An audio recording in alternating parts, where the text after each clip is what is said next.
A while back, I stumbled upon something that defied all explanation, a story so full of horror that it still sends shivers down my spine every time I think about it.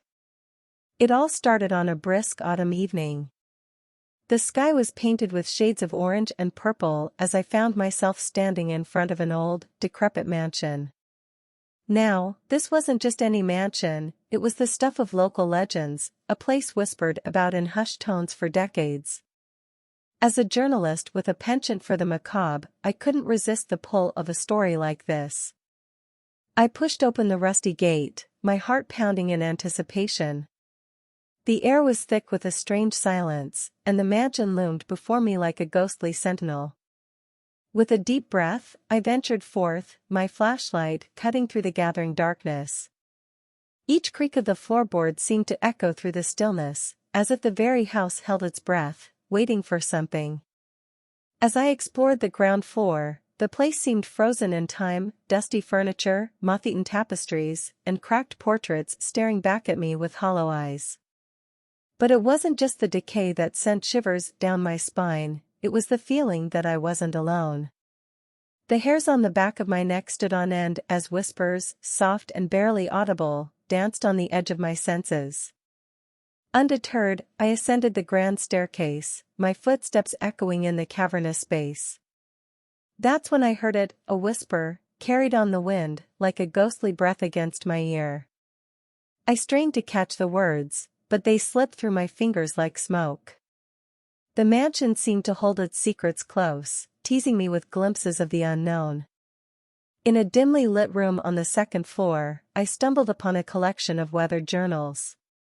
Curiosity got the better of me, and I delved into their pages, uncovering tales of love, heartbreak, and tragedy. One entry, in particular, told a haunting story of a love that had ended in sorrow and a double suicide that left two souls forever bound to the mansion's walls. And then, in a heartbeat, the air grew colder and a presence filled the room. I looked up, my heart racing, and there they were, two figures, pale and translucent, their eyes empty voids of despair. They reached out to me, their fingers mere inches away, and I felt a terror unlike anything I'd ever known. My scream tore through the silence as I stumbled back, the journal slipping from my hands, forgotten.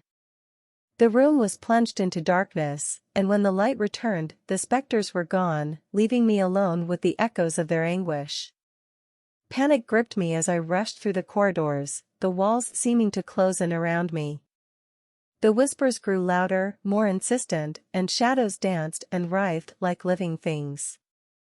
Finally, I burst into what looked like a study, and there, on a desk adorned with strange symbols, lay an ancient book. It practically radiated malevolence, and yet, I knew I had no choice but to open it. With trembling hands, I read the words aloud, feeling the room shake and the very foundation of the mansion tremble. A blinding light engulfed me, and the next thing I knew, I was back outside, the mansion fading into the distance. I clutched the book, my heart still racing, and I knew I had narrowly escaped something beyond comprehension. As I walked away, I could feel the weight of the mansion's secrets lingering in the air, a reminder that some horrors were never meant to be uncovered, and some stories were best left in the shadows. So, there you have it, my encounter with the whispering shadows. A tale of terror and the unknown that will forever haunt my dreams. And now, my friends, I pass it on to you, a cautionary tale of curiosity and the chilling consequences that can follow when we venture too far into the realm of the supernatural.